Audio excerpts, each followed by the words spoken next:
One of my best friends lives in a different country. We met years ago online and have talked almost daily to what is approaching a decade. We have both flown back and forth once or twice a year to see the other and hang out, and we've always been there for each other's big moments. She found out last year that she is expecting her first child, and it was amazing news for us all. I was so happy for her to start the family I know she's always wanted with her husband. She came to visit a few months into her pregnancy and asked me to be the baby's godmother. I was over the moon. While we live an 8-hour plane ride from each other. I do have a job that gives me decent vacation allowance and deals with certain airlines that makes visiting manageable. I knew that I could be there for her, and told her that whenever she was ready for someone outside of the family to be there, I would make the trip. Last month, she had her baby shower. And I only found out when I saw on Instagram a mutual friend who lives in the same city as me, had surprised her at the shower. I hadn't been invited. I was a little hurt and surprised, but it was the busiest month of the year for the company I work for, and I knew she knew that. So I figured that could be the reason, sent my gift by airmail and said congratulations. However, now she's reached out to me, and told me that she has asked another friend, the same person who went to the baby shower, to be the baby's godmother, and that she only wants her child to have one. I felt like I'd been punched in the gut. I was heartbroken, and felt a bit betrayed. For 6 months I have been excited to take on the role. My own godmother lives in New Zealand, and has done for most of my life, so I knew it could work. Knew how to stay in contact and be a part of the child's life while living in another country. But now she's taken back her offer, and chosen someone else. I wouldn't be so upset if she had chosen someone who lived closer. But she has replaced me with someone who lives in the same city as me, so it's not a distance thing. We have been friends for years. I have been there with updates, support and love her whole pregnancy. And at no point was there any clue she had changed her mind, until the baby shower a few weeks ago. I don't know if I should confront her, tell her I'm hurt, or just accept her decision. It's her baby. And I would never want to force her into a decision she wasn't happy with. I just don't know what to do or say to her now. I want to let her know I'm sad that I'm missing out, but I don't want to sound like I'm whining. And I want to know why she changed her mind, but I'm scared the answer will just upset me. I am a 17-year-old female, and I live with my mom, stepdad, and stepsister and stepbrother. I lost my dad to cancer when I was 13 years old. We were very close, and his death was a major loss in my life. I wasn't able to keep much of his belongings because of my stepdad's insecurities and lack of sympathy and respect for me, and my dad. It's sad to say that mom moved on relatively fast. My stepsister and I share a room together. My stepbrother has the bigger room because he's a man, and as a result me and my stepsister are always in conflict. She wants me out during the day as she uses the room as her art studio. She recently accused me of stealing her tools and convinced her dad to get a lock, so now I'm being forcefully locked out, and can't get in till after a huge argument and getting mom involved. My stepsister had an argument with her brother and ruined his gaming console when he was out. He came into the room quietly in the evening, stood by the door and asked me to bring him my stepsister's acrylic paint set. I asked if he got permission. He said yes, so I gave it to him and went back to study. At dinner, my stepsister came downstairs yelling that her brother had access to her room and ruined her paint set. There was a lot of yelling and arguing. Stepdad asked how my stepbrother walked into the room when it was supposed to be locked. My stepbrother admitted I helped him out and brought the paint set to high.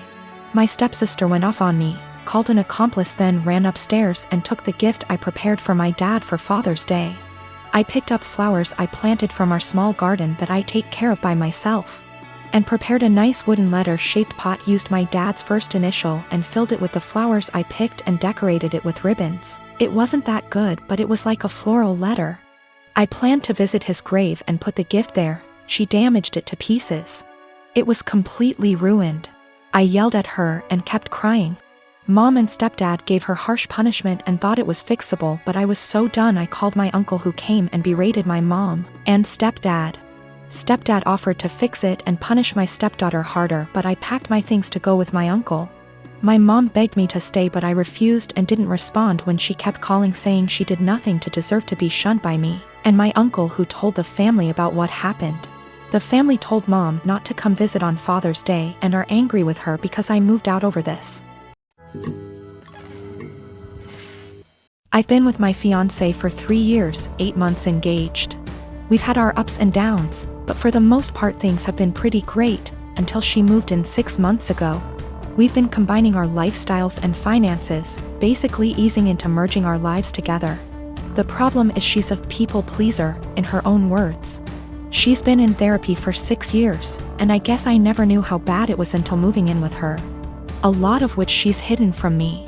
She recently was promoted into accounts payable at her company and realized she is the lowest paid person on payroll. She didn't negotiate a good starting wage, and has never asked for a raise, or had one, despite multiple promotions. She inherited a car a few months ago and sold it. She had offers online from $18,000 to $25,000. But sold it to the first person who showed up for $10,000. She caught someone stealing her bike at college. The woman stealing the bike managed to convince my fiancé that it was actually her bike and my fiancé just let her take it, despite the fact that she caught the woman cutting her bike lock. Last spring was my 30th birthday and she ordered a giant chocolate cake for the party. The cake normally comes with nuts, but given my allergy for nuts she ordered it without them. Well, when she went to pick it up and it had nuts on it, she just paid for it and brought it home. I couldn't even be in the same room as the cake. Which brings us to tomorrow. My father recently passed away and I need to fly to the other end of the country to get things sorted out with family, attend the funeral, etc. Meanwhile, we recently had a pipe burst in our home, and the contractors will be out tomorrow to fix it. My flight's at 6 a.m. and my fiancé will have to handle it, including all the negotiations because we don't know the extent of the damages. I've been giving it a lot of thought and I just don't trust my fiancé to handle it. And if I can't trust or rely on her to do something like this, how can we really be life partners? I mean, I trust that she is always looking out for me, and has my best interest at heart, but I can't trust her to get things done. We've talked about it a few times before, but it's been unproductive. She's convinced she's just being nice and doesn't like confrontation, then brings up examples of extremely confrontational people. I think she puts her aversion to conflict above her / our long-term goals, and she needs to find a happy medium. She doesn't understand how negatively this is impacting her life. But at the same time, we've had some amazing years together and she really is a great person. We're compatible in almost every other way. I'm in a relationship with a guy who also works in tech. He makes $68K and I make $130K. I am a mechanical engineer at a robotics startup. He works at a more stable job doing programming at a large company. He brought me to meet his friends at a party and they asked me about myself. His friends mostly work in tech too and talked about themselves in terms of their jobs. I told them I'm an hiker, I do archery, I love road trips and camping and riding dirt bikes, etc. Basically talking about my hobbies because work is just a way to get paid to do the shit I love. It's not how I define myself and it doesn't come to mind when someone wants me to tell them about myself. One of his friends asked about work and I said, oh gosh, I don't want to talk about work at a party. Spent my whole day sweating my ass off in 95-degree heat trying to replace this busted ass motor just to find the replacement. I wasn't lying or trying to downplay that I have a good job, that really is how I spent my day.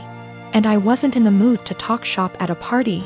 Some other conversations came up casually that probably also made me seem poorer, like me saying that car dealership repairs were a ripoff, and telling my boyfriend that my childhood neighbor's trailer caught on fire and I was gonna visit and help her out. I wasn't doing it on purpose. I was literally just talking about my life, but I guess I gave the impression I was poorer. It got later in the night, everyone was getting drunker, and some of his friends, not close ones though, were making jokes about me growing up in a trailer and being a gold digger, and being ready to jump to a richer guy. Really misogynistic shit honestly, since they don't even know me and seemed to just assume all girls are good diggers. He didn't say anything. He later said it was because he'd smoked weed and gets quiet and has trouble carrying on a quick conversation when he's high. But regardless, I felt hurt he didn't say anything. I got irritated with his friends and asked, now why the hell would you say that when I make twice what he does? His friends went quiet for a second and I continued, there ain't no gold to dig here, not with him or anyone at this party. So do y'all think I'm cheap, or do y'all think? My boyfriend wanted to leave the party shortly after, and he was pretty upset with me for telling everyone I make twice what he does. I said I would have held my tongue if he'd checked his friends himself. But he didn't say anything, so I wasn't about to let them talk to me like that. He said it was humiliating, and now everyone thinks I'm a. And I flippantly said at least they know I'm a rich. He was angry. I embarrassed him when I spoke up. I was angry I had to say anything at all because his friends were talking shit, so it should be on him to check them.